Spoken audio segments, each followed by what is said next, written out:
મહાપુરાણ શ્રી શિવ મહાપુરાણ 17માનો બીજો ભાગ, અધ્યાય 17મો અને બીજો ભાગ આપણે આવ્યા છીએ. પહેલાં આપણે લેશું, ભગવાનને યાદ કરશું, એક કરી લેશું.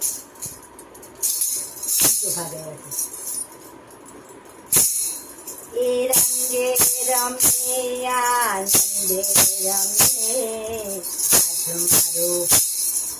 આજો મારો હારી રંગે રમે, એ રંગે રમે આનંદે રમે, આજો મારો હાલો રંગે રમે.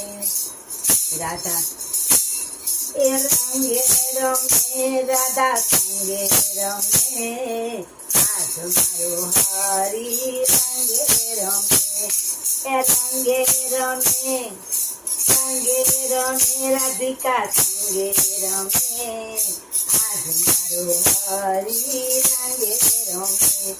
એ રેમો રેમો રેમો, એ હા હા હા, એ રેમો રેમો રેમો, અરે હા હા હા, અરે ઠુમક ઠુમક આવ્યો, અરે હા હા હા, અરે ધૂમ કરતો આવ્યો, અરે હા હા હા.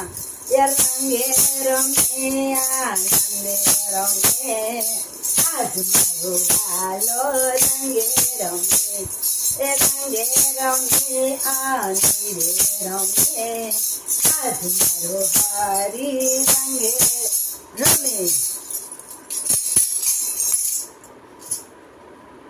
હે ગણપતિ દાદા, રીધિ સિદ્ધિ સહિત બધાને આપણે શિવપુરાણમાંથી દુખિયાના દુઃખ દૂર કરજો. બીમાર લોકોને તમારી પાસે લઈ લેજો. અમુક બીમાર હોય એના દર્દીના દુઃખ અમારાથી જોવાતા નથી, તો એ લોકોને તમારી પાસે લઈ લેજો. અને જે બીમાર હોય એ લોકોને હરતા ફરતા કરી દેજો. બાકી તો ઉપરવાળે જે કર્યું હશે, કાંઈક ઓલા કોના કરેલા કર્મ હશે તો આ ભોગમાં ભોગવવા જ પડશે. આપણે શિખાડ સંધ્યા એક લેશું. કરાગ્રે વસતે લક્ષ્મી, કર મૂલ્યે સરસ્વતી, કર મધ્યે તુ ગોવિંદમ, પ્રભાતે કર દર્શનમ, સમુદ્ર વસને દેવી, પર્વતસ્તન માંડલે, વિષ્ણુ પત્ની નમસ્તોભ્યમ, પાદ સ્પર્શ સ્વમે, વસુદેવ સુતમ દેવમ, કંસચારુ નમાધનમ, કંસચારુ નમાધનમ. આપણે બીજો ભાગ આવ્યા છીએ. એનું થર્ડ છે, કદાચ હું લખતા ભૂલી જાઉં અને એના શ્રી શિવ મહાપુરાણ થર્ડ છે. ઓમકારનું પ્રણવ મંત્ર, ઓમકારનું મહાત્મય અને શિવ ભક્તિની પૂજા, શિવ ભક્તિની પૂજા.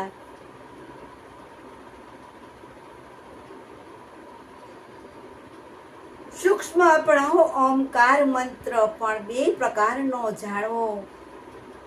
હસ્વ અને દીર્ઘ ઓમ, અઓમ અકાર, ઓમકાર મહાકાર, ઉપર બિંદુ નાદ તથા શબ્દ કાલ અને કલાકથી યુક્ત પ્રણવ મંત્ર અને તીર્થ પ્રણવ કહે છે. યોગીઓના હૃદયમાં સ્થિર છે, યોગીઓના હૃદયમાં સ્થિર છે. મહાકાળ સુધી જે ઓમ છે તે જ ઓમ, ઓમ મમ તે જ મંત્ર તત્વોથી જ યુક્ત છે, તેને જ હસ્વ પ્રણવ કહે છે. તેના આ શિવને શિવ છે, ઓમ શક્તિ છે અને મમકાર છે. તે બંનેનું સાધારણ એકતા છે. તે ત્રણ તત્વરૂપ છે એવું માનીને હસ્વ પ્રણવનો જપ કરો, જેથી જે મનુષ્ય પોતાના સઘળા પાપોને નાશ કરતો ઈચ્છે છે, તેથી બધા જ મનુષ્યો પાપોને સઘળા પાપ કરતો ઈચ્છે છે, તથા તે માટે હસ્વ પ્રણવનો જપ અત્યંત આવશ્યક છે, અત્યંત આવશ્યક છે. પૃથ્વી, જલ, તેજ, વાયુ અને આકાશ એ પંચ મહાભૂતો તથા ગંધ, રસરૂપ, શબ્દ, સ્પર્શ વગેરે જેવા તેના 5 વિષયો છે. બધું મળીને 10 વસ્તુઓ અનુષ્ય ન કામનો વિષય જે 10 દિશાઓ તેમના સંબંધ જેવો પ્રવર્તલા છે તેનો પ્રવૃત્તિ માર્ગ લાગેલા કહેવાય છે. પ્રવૃત્તિ માર્ગ લાગેલા કહેવાય છે. એવા પ્રવૃત્તિ માર્ગે લાગેલા મનુષ્યોએ અશ્વ પ્રણવે જપવો જેવો તેજ પૃથ્વી આદિ 10 થી અટકીને પ્રવૃત્તિ માર્ગે જઈ રહ્યા છે તેવા મનુષ્યો તીર્થ પ્રાણાવ જપવો વા ઉત્યો વગેરે તથા અન્ય મંત્રો વગેરેમાં તથા વેદોચાર ઋચાઓમાં અને સંધ્યા વંદના ઈચ્છનારા અનુસાર ભલે હું ખુશીથી ઓમકાર પ્રણવને ઉચ્ચાર કરવો.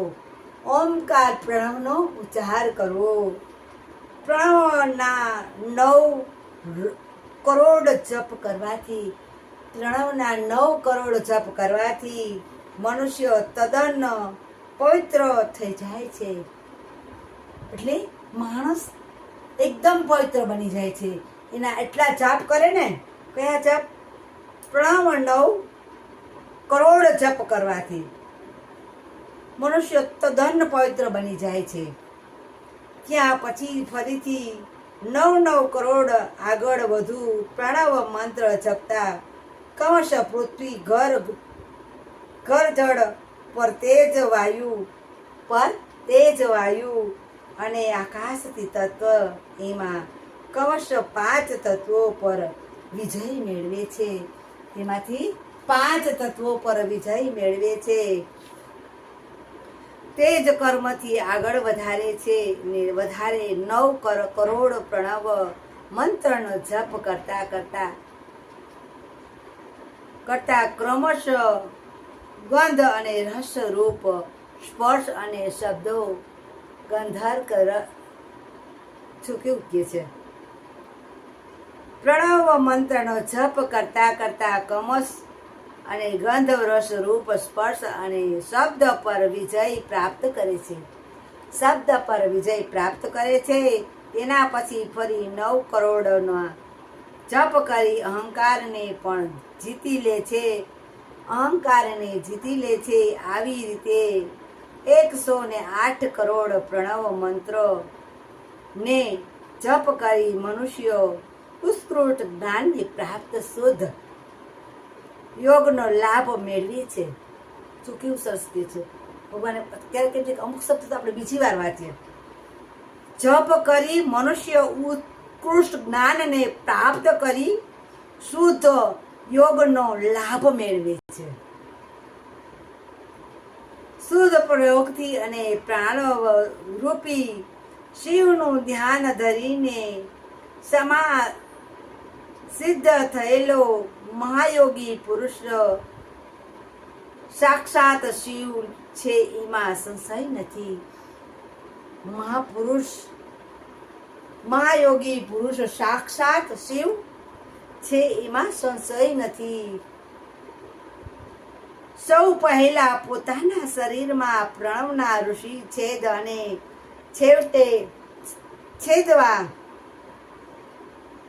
છેવતા વગેરે ન્યાસ કરી પછી મંત્ર જપ આરંભ કરવો જોઈએ. મંત્ર જપ આદર કરવો જોઈએ. આકારાદિ માતૃ કાવરણાથી યુક્ત પ્રાણવનો પોતાના તથા પાંડવ્યો શોધ વગેરે સાથે પૂર્ણ ન્યાય સફળ તેને મળી જાય તે પૂર્વી તથા પ્રવૃત્તિ નિવૃત્તિના મિશ્રિત ભાવવાળા પુરુષો માટે સ્થૂળ પ્રાણવનો જપ જ અભિષ્ટ સાધક હોય છે.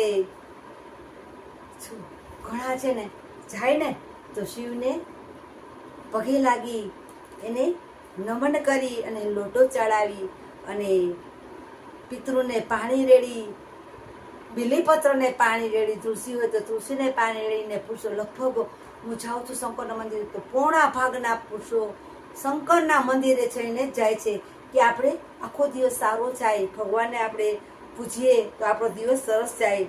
ક્રિયા, તપ અને જપથી યુક્ત એવા 3 કારના શિવ યોગીઓ છે.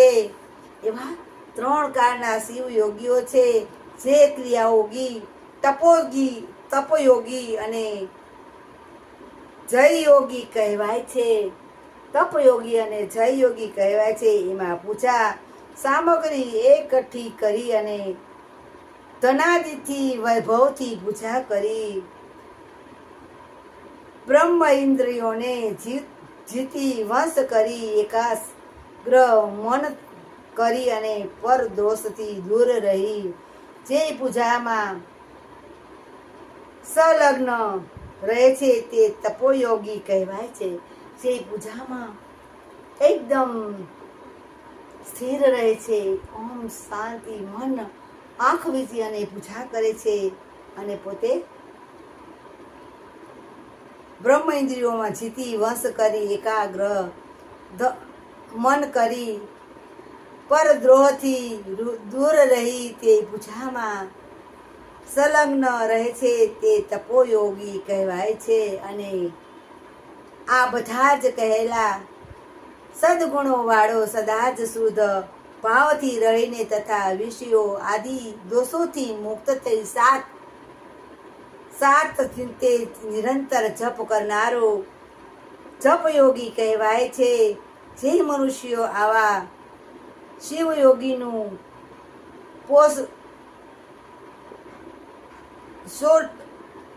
ષોડશોપચાર પૂજન કરે છે તે પુણ્યશાળી શુદ્ધ થઈ શ્લોક આદિ કમથી ઉત્તરાતર ઉત્કૃષ્ટ મુક્તિ પામે છે. ઉત્કૃષ્ટ મુક્તિ પામે છે. હે ત્રીજો તમો, હવે તમને જપ યોગ વિશે કહું છું. જપ યોગ વિશે કહું છું તે મને ધ્યાન દઈ અને સાંભળો. તપસ્યા કરવાવાળા મને જપ કરવાનું કહ્યું છે, કારણ કે જપ કરતા કરતા પોતાના પાપની દૂર કરી સ્વરતા નિષ્પાપી થઈ શુદ્ધ થાય છે. લાઈક કરજો, શેર કરજો, તમારા વડીલો બીમાર હોય એ લોકોને ખાસ સંભળાવજો. બની શકે તો 5 જણાને શેર કરજો.